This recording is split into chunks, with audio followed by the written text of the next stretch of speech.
This conference will now be recorded. that facility and that process.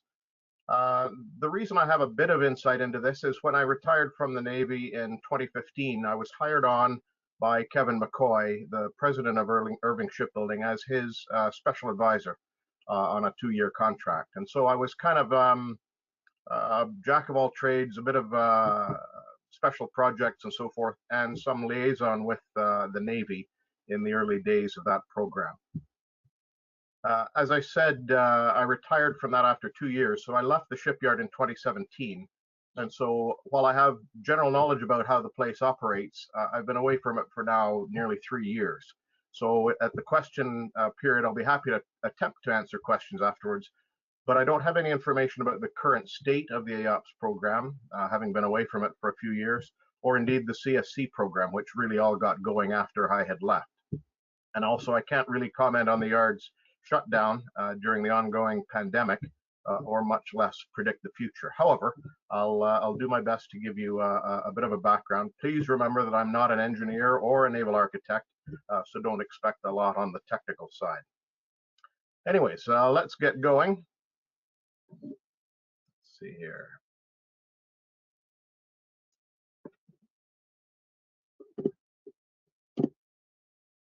I think just doing the normal slide forward should work.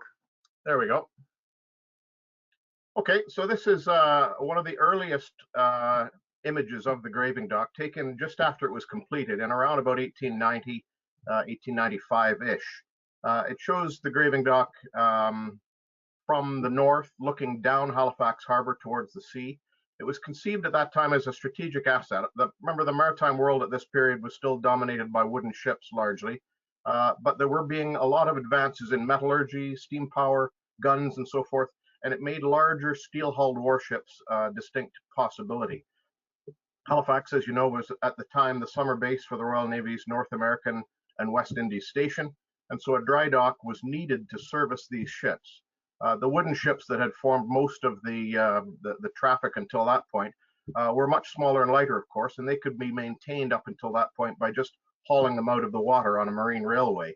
And the Shibukto Marine Railway Company, that was founded 30 years before the graving dock, was designed to do just that. That later became Dartmouth Slips, as you all know, which has been closed for a number of years now.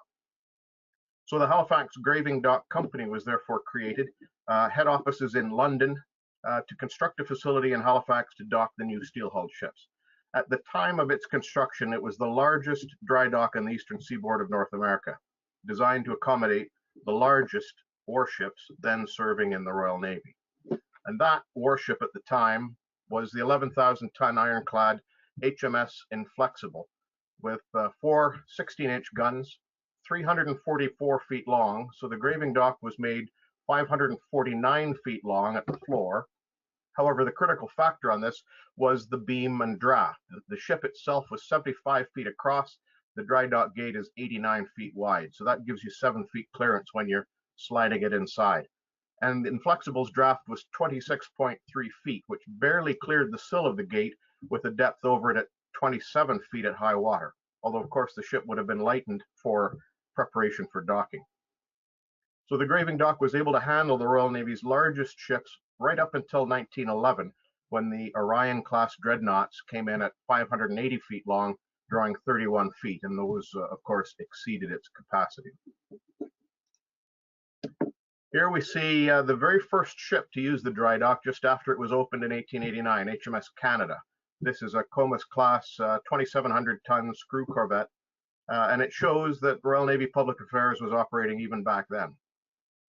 Here you can see the stepped sides of the dock, carved out of solid bedrock and then lined with concrete, and with the entrance, the steps, and the coping made out of ashlar, which is square-cut granite, and at the bottom, at the base of it, is granite keel blocks. And you can get a sense of the scale of this thing by the people standing down at the bottom of the dock. A massive facility, as I said, the largest on the eastern seaboard of North America. Here's an iconic photograph that many of you will have seen, HMCS Niobe in the graving dock, after she was damaged in July 1911, grounding off Cape Sable Island. Now note the elevation of this photograph. It was taken from a vantage point of the upper floor of the Acadia Sugar Refinery that stood at that time just north of the graving dock, and having been built a few years earlier, in fact, by the same company that built the graving dock itself. Here's another view looking now north in the graving dock. This is Charybdis at 1901 in the dock, and you can see in the background, just visible through the haze, the towering Acadia Sugar Refinery here. 10-story brick structure that was at the time the tallest building in Canada east of Montreal. Now we can thank the refinery for affording the excellent vantage point for some superb late Victorian images of ships in the graving dock. And we can also be thankful for the physical protection it provided, because, of course, everything in Halifax changed in December 1917 when the Halifax explosion happened. Here you can see, using a chart of the period, the graving dock visible down at the lower part, with the machine shop constructed on the seaward side of it, or the harbor side of it, to service the ships in the dry dock. Just north of it, you can see the bulk of the sugar refinery, massive building with its own pier adjacent to it. And then just a little north of that, the little cluster of buildings that form the Lorne Aquatic or Rowing Club.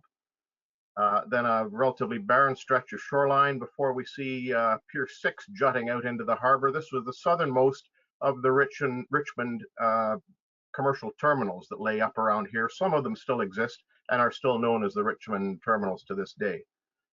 The X marks the spot where Emo and Mont Blanc collided. Mont Blanc inbound at the time, so after the collision occurred, she drifted off track, abandoned by her crew because they knew what was going to happen, and eventually coming to rest here on the south side of Pier 6.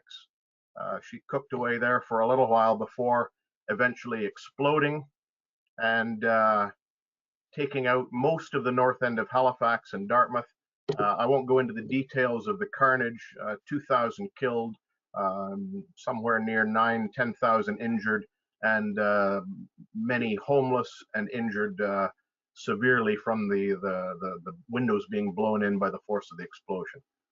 And you can see the scale at the bottom. I don't know if you can make out the 200 meters, but the dry dock is just a mere 300 meters away from that ground zero location. So very close, and a significant moment for that part of the harbor. This is another iconic photograph taken shortly after the explosion. It shows some of the ships that were in harbor at the time. Niobe in the back right, making smoke. HMS High Flyer anchored out in the stream. In the dry dock itself, over on the right, you can see the cargo ship SS Hovland, which was in the dry dock at the time with the gate closed. Moving left, the shattered remains of the machine shop, again, which provided some sheltering to the dry dock, although not a great deal, as it's not a huge building. Over in the background, you can see on the Dartmouth shore the remains of SS Emo, the ship that collided with the Mont Blanc and was blown across and run aground when the explosion occurred. And then this pile of rubble on the left-hand side is all that remains of that sugar refinery. The explosion left the graving dock more or less intact, being somewhat sheltered from the blast by those two buildings, as well as being below the main blast as it swept across the surface. However, still over 40 graving dock employees were killed, including a number of them that had climbed to the upper levels of the Acadia Sugar Refinery to get a better view of the ship that was on fire in the harbor that eventually obliterated them. Many other buildings and ships were in the area, and lots were sunk and so forth. A tidal wave that resulted deposited about 6 feet of sand, mud, and silt in the graving dock itself. And the ship shown here, Hovland, had her funnel blown off, most of her superstructure damaged. However, remarkably, she was returned to service in just 6 weeks, back into convoy duty. Remember, this is still during World War I. And remarkably, the graving dock itself was back in operation just 2 months after this disaster. However, the land clearance that explosion wrought had the effect of making way for the construction of a shipyard. Here's the plan for it from a magazine of the period. It shows the four 500-foot-long building slips here on the shoreline, as well as the mold loft and plate shed down to the bottom left. You can also see the replacement for the machine shop built alongside the graving dock itself. This was the result of the Canadian government expropriating the graving dock and the adjacent newly cleared land, and then placing it under Canadian ownership. Remember, it originally belonged to a London-based consortium. It was sold then by the government to a Montreal-based investment group led by the co-founders of Canada Steamship Lines, who also happened to be the senior executives in the Collingwood Shipbuilding Company in Ontario. The deal included a contract to build 4 steel-hulled merchant ships at the site, effectively creating an integrated construction and repair facility for the Canadian government on the East Coast. The image at the upper left you can see shows 2 of these ships under construction on the slipways. That would be taken around about 1920, just after they got going. Here's another shot of the shipyard, 1919. Now we're looking north from a position just on the harbor side of the dry dock itself. This would have been taken in 1919, just after the keels of the first 2 of those ships were laid. So you can see those 2 ships here in the central part of the photograph, as well as the plate shop just visible again through the haze in the background. So the product of that first build was 4 ships. Here they are: Canadian Mariner, Canadian Explorer, Canadian Cruiser, and Canadian Constructor. All 4 of them launched within 2 years of the new facility's creation for service within the Canadian government merchant marine. The largest of them was 7,200 tons, and these would remain the largest steel-hulled ships built in Canada until the end of the Second World War. The ships themselves were sold off in the 1930s during the Depression years, and they met quite remarkable and violent fates during the Second World War. And if you'll allow me to digress very briefly, I just wanted to touch on each of them because they're quite remarkable in their own right. Canadian Constructor, the one at the bottom right, served in Allied hands during the Battle of the Atlantic. She eventually survived a Stuka dive bombing attack in the English Channel. However, she was eventually destroyed by fire in the final days of the war. Canadian Explorer, the one on the top right, was sold to Italy. She was renamed the Achille Lauro, and finally sunk by the Germans in Genoa Harbor as the Germans retreated in order to block the harbor in the closing months of the war. Canadian Cruiser, bottom left, was sunk off the Seychelles in the Indian Ocean by the German pocket battleship Admiral Scheer. And Mariner, one of the most remarkable of the 4, had been sold off to Japan. And so during the war, she had been being used to resupply Japanese-held islands in the Western Pacific. She was eventually torpedoed by the USS Kingfish off Formosa, now Taiwan, again in the final months of World War II. So a remarkable end, a violent end to all 4 of them, but a remarkable start to the history of shipbuilding at the Halifax Shipyard. Now, the shipyard itself, while changing hands with regularity throughout the century, and at different times it belonged to the British Empire Steel Corporation, or BESCO, the Dominion Steel and Coal Company. It belonged to AV Rowe Canada. It belonged to Hawker Siddeley Canada, before finally being acquired by Irving Shipbuilding in 1994. And it produced a great number of vessels over the years, over the century, both government and commercial. One of them you can see on the left in this slide, the NB McLean, was the first icebreaker to be built in Nova Scotia in 1930. And at 3,200 tons was one of the largest in the world at the time. World War II would, of course, see the shipyard in the front lines of the Battle of the Atlantic. There wasn't much built during the war. It was almost entirely devoted to ship repair, and the yard was responsible for repairing 7,200 ships over the course of the war. That averages out to over 100 a month for every month during World War II, during the Battle of the Atlantic, a remarkable feat. Of course, in the closing years of the war, they started looking ahead when the ship repair side would start to die off a bit. And therefore, the first naval vessels to be built at the shipyard were begun in the closing years of the war. The 4 Tribal-class destroyers, Nootka, Micmac, Cayuga, and Athabascan. These were followed during the 50s and 60s by 2 of the St. Laurents, Saguenay and Marguerite, as well as the Restigouche-class Chaudière, and also HMCS Annapolis, the namesake of that class.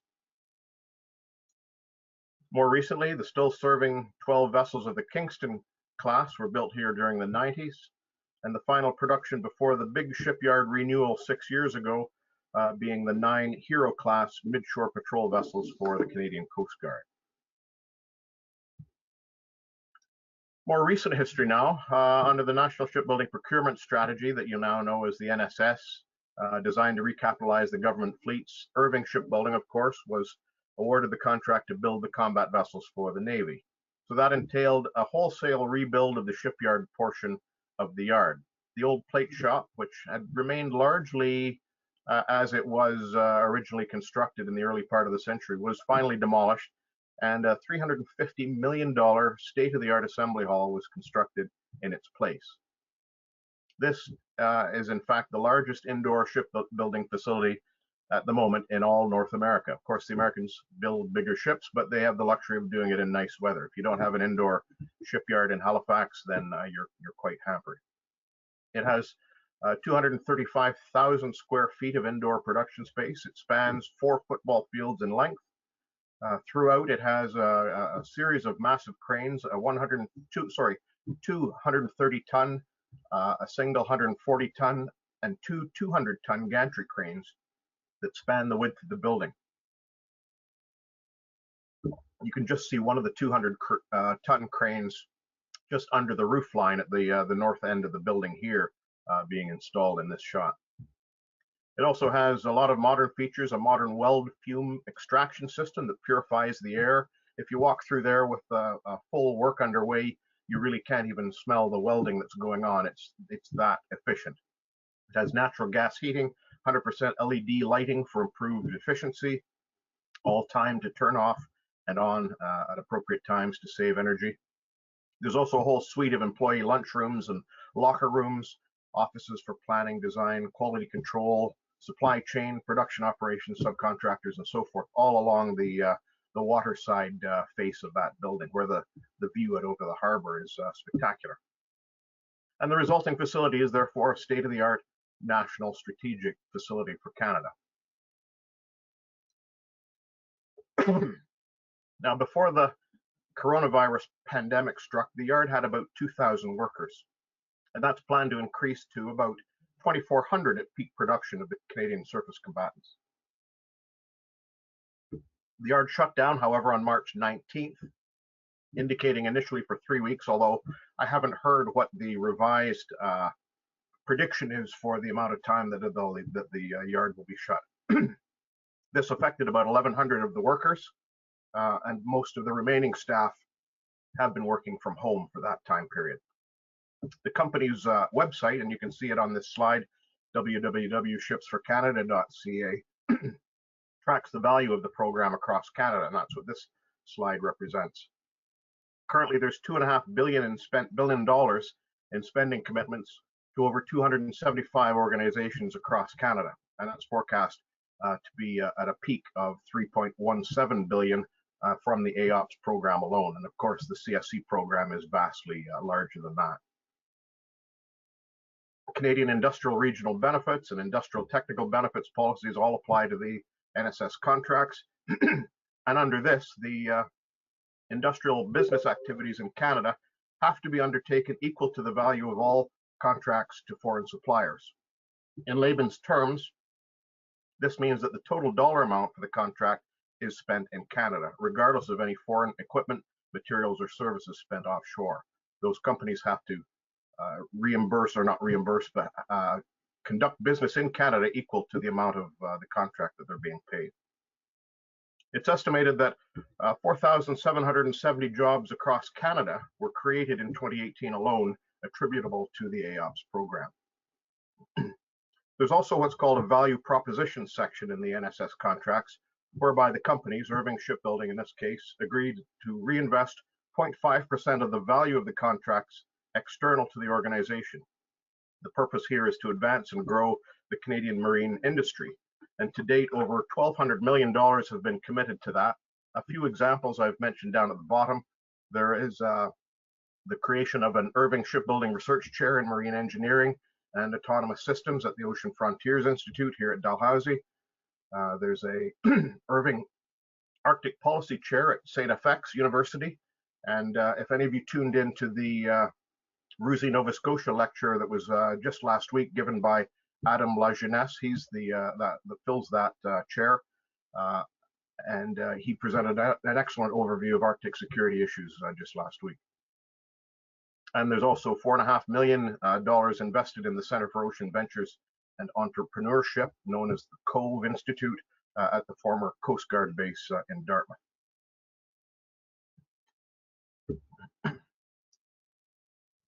A number of training and employment programs have also been created that offer long-term employment opportunities at the shipyard. There have been over 100 student placements since 2015. The shipyard has hosted 15 shipbuilding summer camps held for youth across Nova Scotia, and there's been $100,000 committed to Royal Canadian Sea Cadet Education Foundation to support scholarships and to encourage sea cadets to explore careers in the marine industry. There have also been a number of training programs established specifically to offer the possibility of careers in shipbuilding to groups that are traditionally underrepresented in that industry. These operate in partnership with the Nova Scotia Community College and a wide range of other sponsors, some of them listed across the bottom of that slide. And they include full training programs towards industry qualifications in shipbuilding fields like welding and metal fabrication and so forth.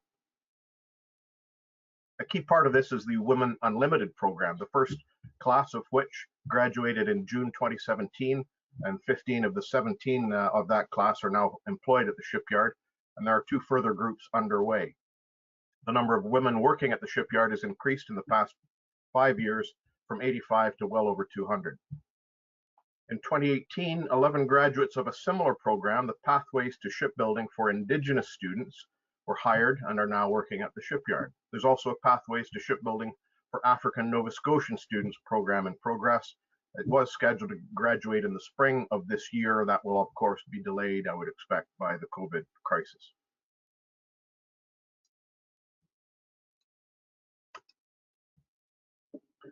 The AOPS itself, many of you will be familiar with, 6 being built for the Navy and a follow-on 2 for the Coast Guard.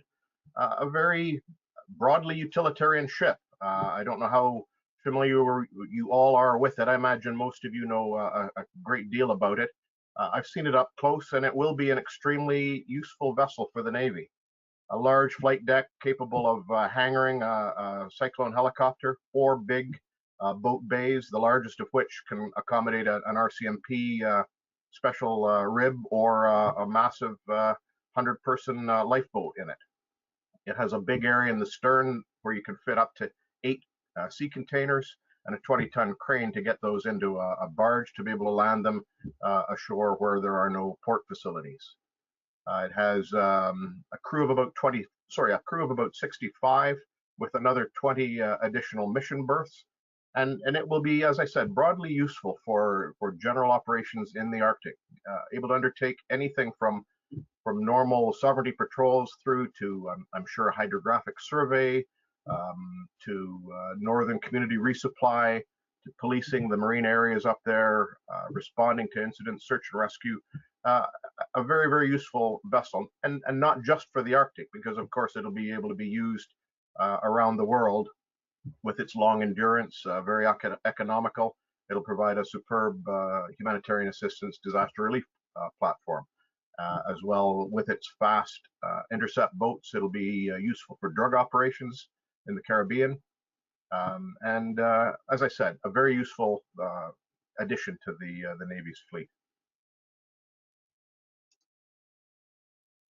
I'll talk a little bit about the construction of these things at the moment, and this gives a kind of an idea of what's involved. It's called block construction. It's built, think of a big Lego kit, and these Lego pieces are added together to form blocks and then mega blocks. The AOPS is divided into 3 mega blocks: a stern section, a mid part, and a forecastle. And there in the bottom of the slide, you can see the bow section being brought to mate up with the midsection, with the stern already attached on the land side of the shipyard. The 3 mega blocks together, the ship is comprised of a total of 62 blocks, and each of those blocks is comprised of anywhere from 2 to 4 units. So it all just comes together piece by piece, gradually increasing size until you have a ship in front of you. This gives you an idea of some of the units that go into one of the mega blocks. And here we're looking at overall the stern mega block of the AOPS. And you can see for a particular block, this is one of the blocks that has part of the hangar and part of the flight deck and the mezzanine beneath it on it. And it's comprised of 3 separate units that will all be produced independently, outfitted as much as possible, and then joined together to form this block. And then these blocks will be added together in the proper sequence to eventually produce the mega block that constitutes the stern section of the ship. This slide shows the stages of construction from where the raw materials, the raw steel begins, through where they start to add these pieces of steel together with flat panels and so forth to manufacture sub-assemblies, or basically the bulkheads, the deckheads, and so forth, that eventually they add together to form the units. They'll build these upside down originally, the idea being that you can get a lot of the outfitting done, all of the pipes and ventilation and brackets and all the sorts of things that you know in a ship are located up near the deckhead. Well, if the unit is upside down, you can install those much more quickly and efficiently without having to worry about building staging or working up on ladders and so forth.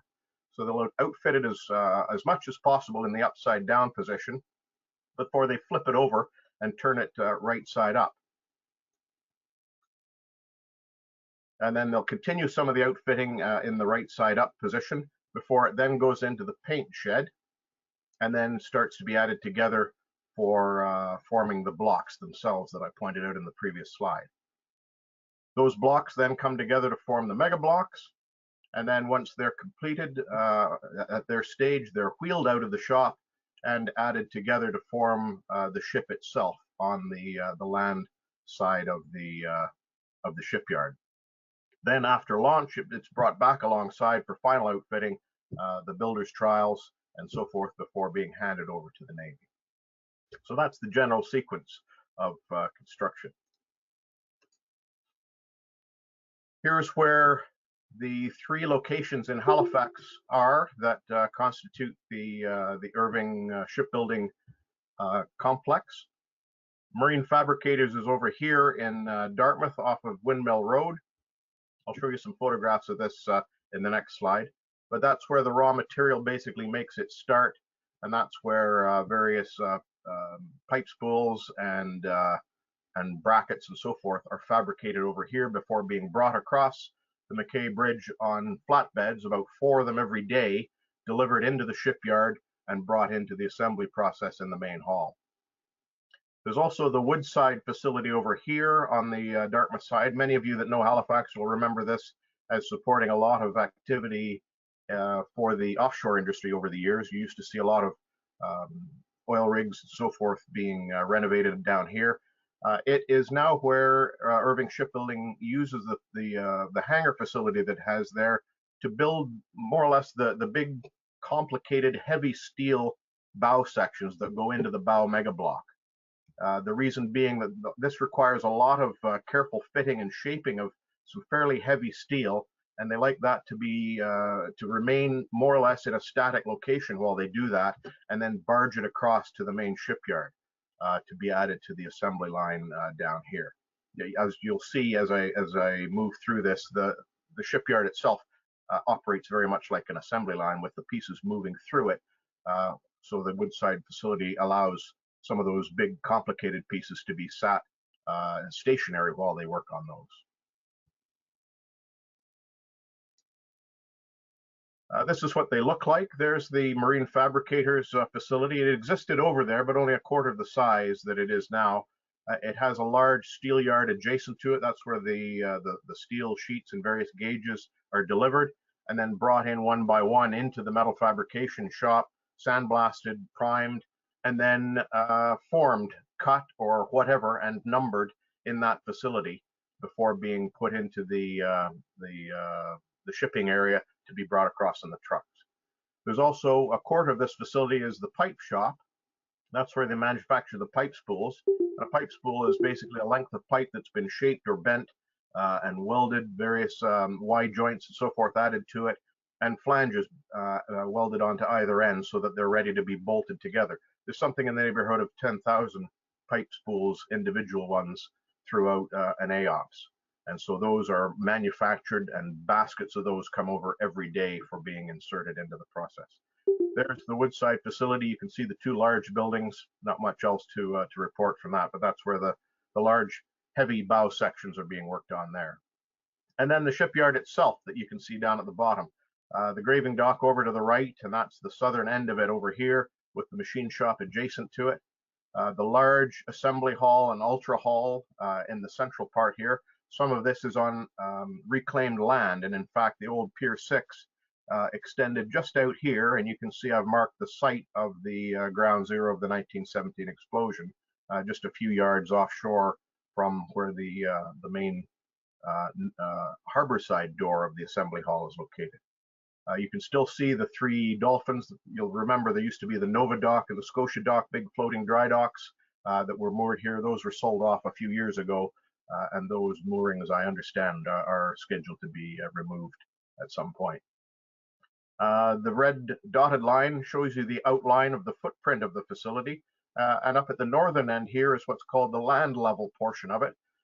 This end of the assembly hall has the large blue doors that will open up to be able to have, so that the mega blocks can be wheeled out down the ramp here and onto the land level facility. And it's right in here where the three mega blocks are joined together before then being brought onto a barge in this open area here for launching.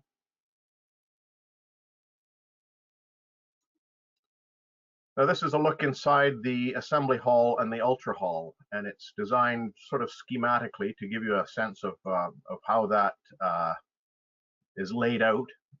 Here at the top of the slide is the harbor side, and you can see the arrow pointing to north, so that helps you orient yourself. On the right hand is where the material from Marine Fabricators in Dartmouth comes into the shop. It's delivered in here by the flatbed trucks, and those are brought straight into inside the building. And then they'll go either into the flat panel line or the minor assemblies. Minor assemblies are where they add the various brackets and smaller parts together to start to form the basic building blocks of the units. And then the flat panel line is where they perform various functions on the large flat sheets of steel. There's also a corresponding curved panel section here. Of course, many of the panels of a ship are curved, and those have to be treated slightly differently than the automated flat panel line. So you'll see in some of the photographs I've got what that section looks like. Centrally in the hall here is where the units are assembled and outfitted, and then flipped over to the right side up, outfitting continued before being brought into the paint booth down here. There's two large paint booths, and you'll see photographs of that as well.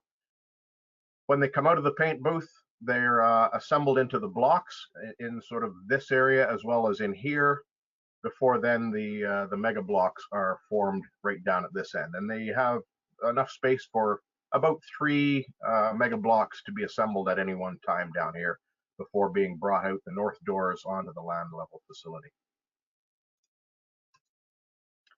So this is a look inside the assembly hall, and what I've done is I've reproduced that small schematic diagram in each of these so you can get a sense of what part of the building you're in at the time. And you can see the red outline here shows that we're down at the early part of the building where the minor assemblies take place.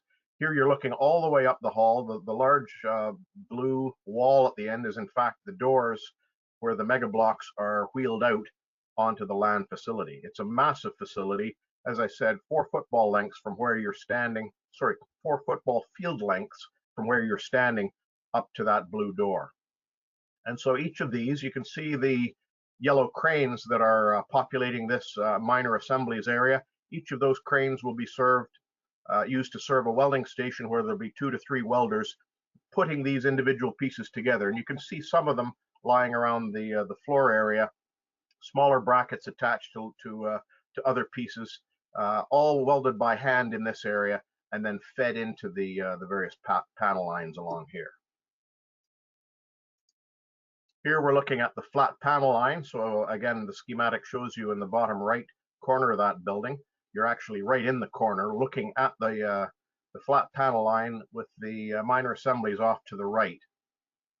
This is a very, basically a robot welder that takes the flat panels and they're fed into this initial part. The large blue beam that stretches across here is in fact a one-sided welder that will weld two of these, whatever gauge of steel you feed into it, it'll weld two of them together in a fraction of the time that it would take a team of welders to do it by hand.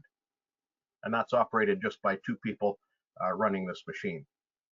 When those pieces come out the other end, there's then a cutter up here, a laser cutter, and you can see that just sitting down in this area here, and that cuts anything that needs to be penetrating those panels. So hatches, doorways, anywhere where pipes and ventilations will go, those are all cut by a computer cutter up in this area before it continues down the line. And then the last area, which you can't quite see from here, but it's the next and final sequence of the flat panel line, is where the profiles or the stiffening ribs are added on and welded on to each of those panels that give it that degree of rigidity so that they can be then used to form bulkheads and deckheads and so forth. In the background of this slide, you'll see a sea of yellow structures back in here. That's the pin jig that forms the curved panel section of the assembly hall.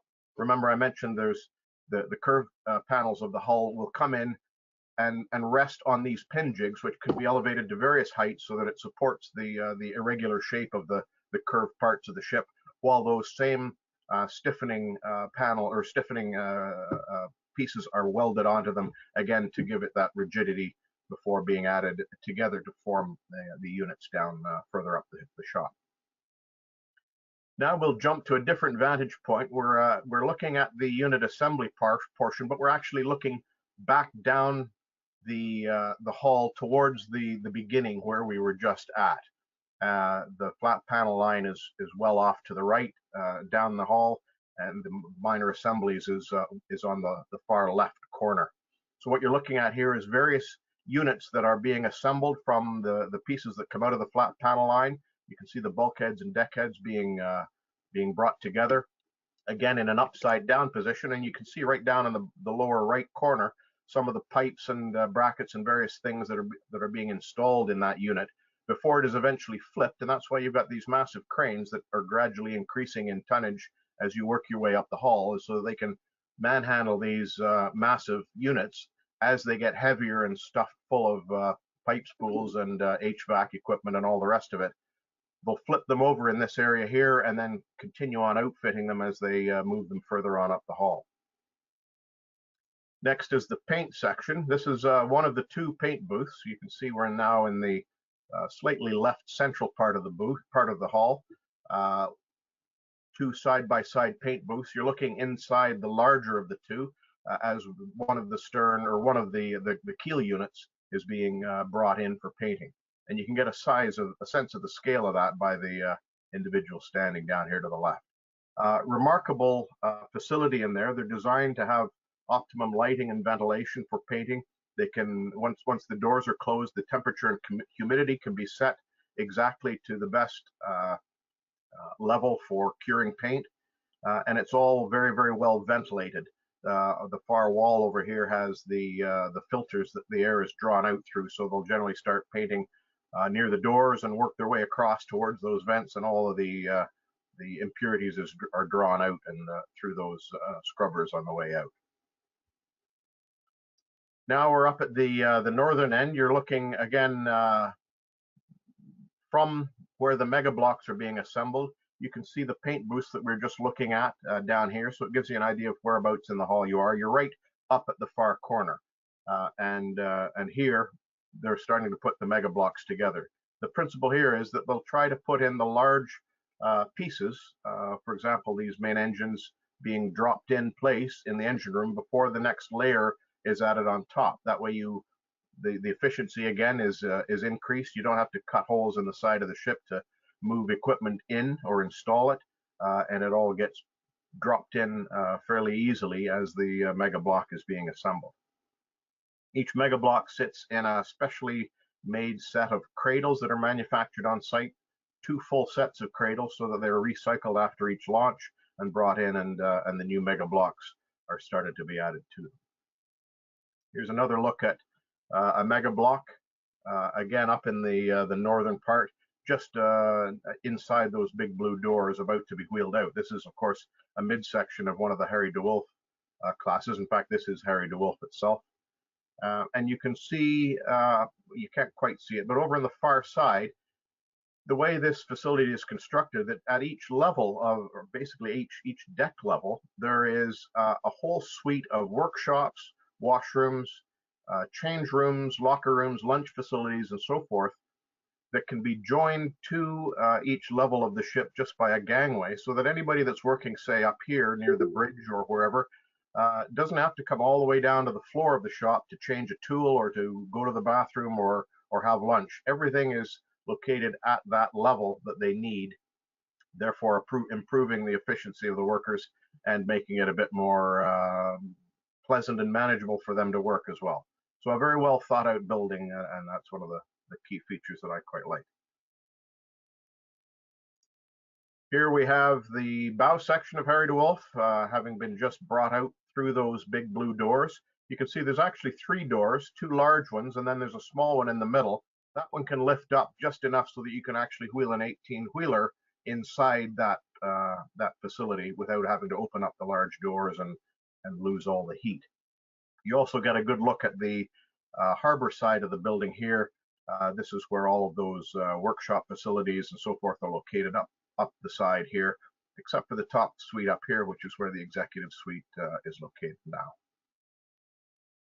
So these are, you can see at the bottom, these are self-propelled modular transporters, or SPMTs, that are brought in, and the whole unit, the whole mega block, cradles included, is hoisted up on a series of these, which are all ganged together and can be driven just by a joystick from a person walking beside them. And that's how they wheel this whole piece out and down the ramp and around the corner and start to add it together to form a ship. Here's the land level facility. You can't see it from this angle, but over where that crane is, there's actually another operating tower there on the harbor side of that facility that also has tool cribs and washrooms, etc., at various levels to replicate that ease of work for people working at different levels of the ship. So this is where the 3 mega blocks are joined together. Before then, the launch sequence happens. And what happens here is this barge is brought in and butted up against the jetty at this place here, brought in at even level, and then the whole ship, including the cradles, is wheeled onto that barge using those SPMTs.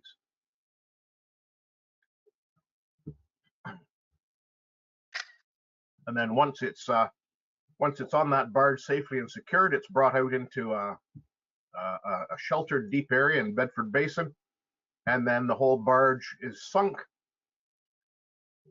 allowing the vessel to float up off of it and leaving the cradles on the barge.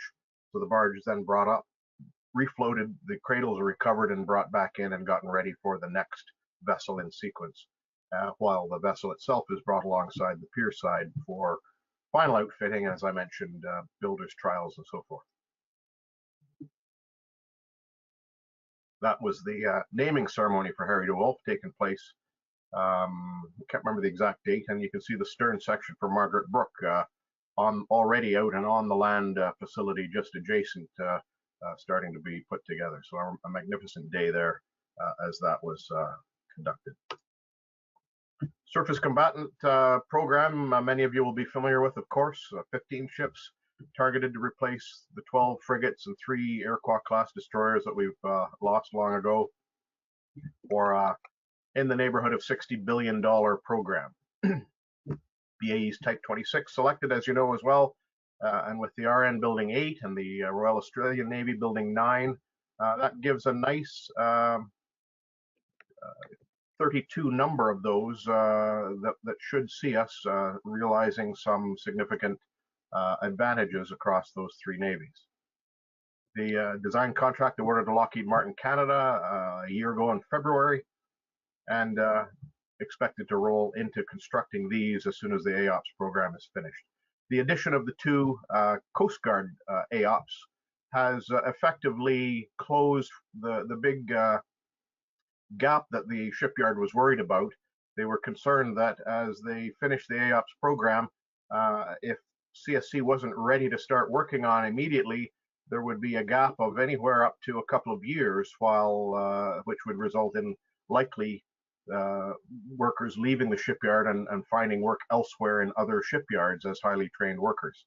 So with the addition of the two Coast Guard AOPS has effectively closed that gap so that it should allow the shipyard to roll straight across into the CSC program.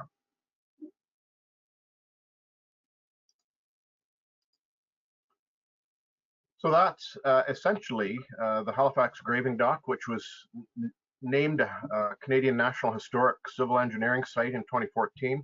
It's the sole remaining structure of the Victorian era Navy still in Halifax, still doing the exact same job today that it was built for 131 years ago. Quite remarkable, I think. The graving dock, along with the state-of-the-art shipbuilding facility that forms Irving Shipbuilding, makes the Halifax Shipyard certainly a strategic asset for Canada today and for the foreseeable future. The concept of this is rather timely because we're now seeing debate and discussion in the news about reliance on foreign supply chains as the COVID pandemic unfolds. So the ability for Canada to make and maintain its own will become increasingly important in the years to come. There was just recently an article on CBC News noting the key strategic industrial capacity resident in the national shipbuilding strategy.